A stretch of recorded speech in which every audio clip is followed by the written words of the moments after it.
So, how are you doing? This is Jimmy Vapes, and I'm here to help you to prime a coil. Due to the FDA regulations, I no longer can help you. I can no longer assist you on putting together your new starter kits. I can't show you how to prime a coil. I can't show, which is an atomizer. I can't show you how to fill your tank. I can't show you how your system operates. So basically, my hands are tied.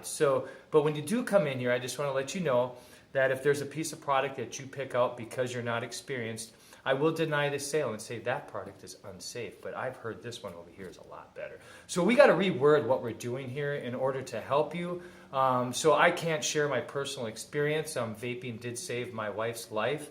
And it also saved mine because the vaping experience grew in our family, and here we are today at Ideal Vapor. I am a co-owner of Ideal Vapor. Me and my wife run this together. So theoretically, I'm a husband just riding the waves of my wife's dreams. And we're co-owners of Ideal Vapor. So what I'm going to do is I'm going to show you a couple different things. I'm going to bring it down here, and that way you're not looking at me. Don't worry, I'll still talk to you. So what we have here is this is a sub-ohm tank, all right? This is made by Lotus Industries. These coils come to a 0.30 ohms, a 0.50 ohms, and I believe it's a 0.20 nickel. So you can run these tanks in temperature controlled. But don't worry about that lingo yet. I'll get in there in a future video. But what this is this sub-ohm tank is a top filled. What that means is once this coil is primed, you just refill the tank by taking the top off, and you do not have to remove the glass piece. But now I'm going to have to, because I got to show you how to prime this coil. So you're going to basically take your assembly apart, and all your sub-ohm tanks come together, or go apart and go together pretty similar. There's really no differences. If it has an atomizer in it and one on the side, normally kits come with two of them, you're going to find that it's going to have a few ports on the side of that.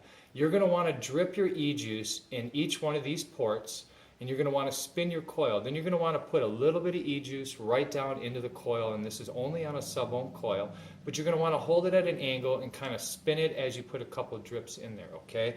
And you always prime your coil when it's out of the base. Never really prime your coil in the base. So this coil here theoretically is primed. You saw that magic juice bottle fly out of my hands, did you not? And we're going to put the tank back together because, like I said, it is a top filled. So now you're going to fill up the tank with your e-juice, hold it a little bit out to a side, and you're going to fill it. You're not going to exceed this limit here because it will flow down and flood your coil, and then you will get a bunch of e-juice coming out your air inlet ports right there. So once that's filled, you're going to put your cap back on, and you're going to rock it. What's in here right now is a 0.50 coil. Any recommendations on sub-ohm coils? 0.50, you're going to run that right around 15 watts to about 30 watts. A 0.3, you're going to run right around 25 watts to about 60 watts. So if you have a variable system, and this is what a variable system is it actually tells you what you're at. It'll give you your ohms reading, your volts reading. This is an RX200. I am running a Kanger Pro Tank 4 on here. I just actually did the RTA system, which is a atomizer that you build your own coils on. You're not subject to buy a coil. You actually just build your own. By that sense, that's why this is an RDA. So this is different from a tank. I drip my juice directly in here. And there's your vaping experience. Just a little peek on the, see, everybody likes to lift the hood. This box is made locally here, okay? So we have a really nice tank made by Aspire. It's called a Nautilus. This tank here is a smaller version. It's where you're kind of in between your standard coils and going into your sub-ohm. So this is kind of like the in-between. You're not going to want to go any higher than 15 watts on this tank. Some people say they go up to 20, but I don't recommend it because you're going to end up having to replace the coil a lot sooner. Again, you're going to want to take this coil out of the base. And as you can see, this coil here also is subject to having some ports here on the side. So you're going to want to put a little e-juice in each one of these ports. Again, you're going to want to put a couple drops and then hold it to the side and spin it a little bit right there. You're going to apply the coil back into the base once you get it nice and primed.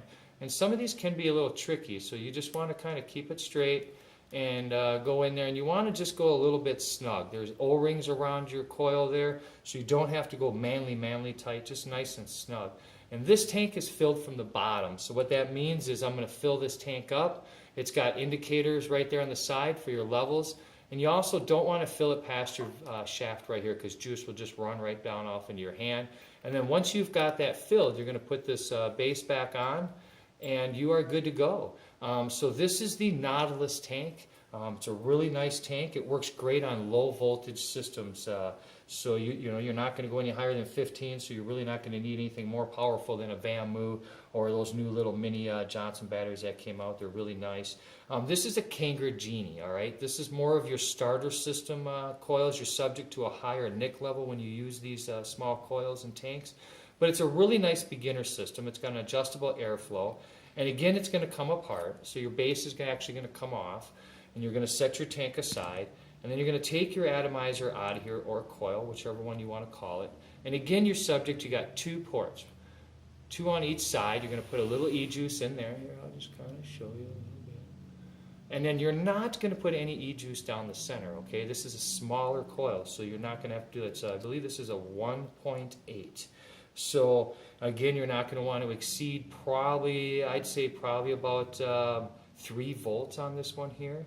If you want to count wattages, 4 or 5 watts. You don't want to go any higher than that. You're also going to fill this tank here from the bottom. Also, you don't want to exceed your vaping shaft, because again, juice will just roll right down in your hands. Once you have that filled, you're going to put it back together. You're going to let it sit up. Some people do take a few draws on this to better prime that coil, and some don't. It all depends on the juice. Remember, the more VG you have in your juice, the thicker it will be. The more PG you have in your juice, the thinner it will be. So that's very important to pay attention to.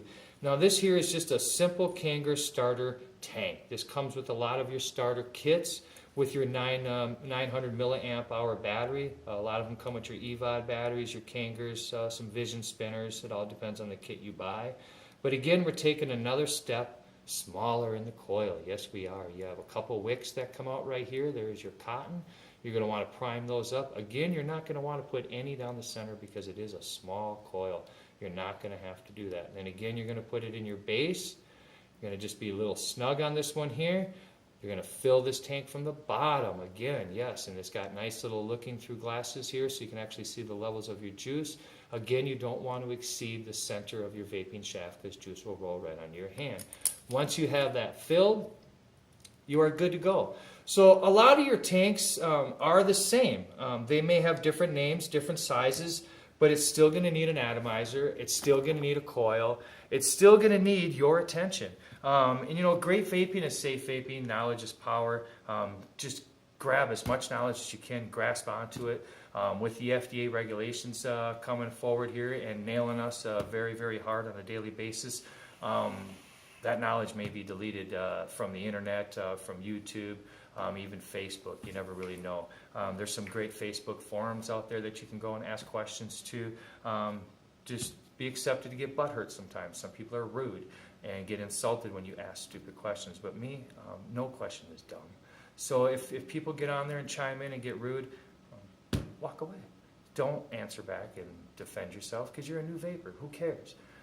You're just asking for help, and a lot of people will chime in and thrash the guy that's thrashing you. So it's usually what happens. So this is Jimmy Vapes. I'm here at Ideal Vapor in Portage, and I'm going to do one more cloud for you because you know what? Don't be a hater. Be a vapor.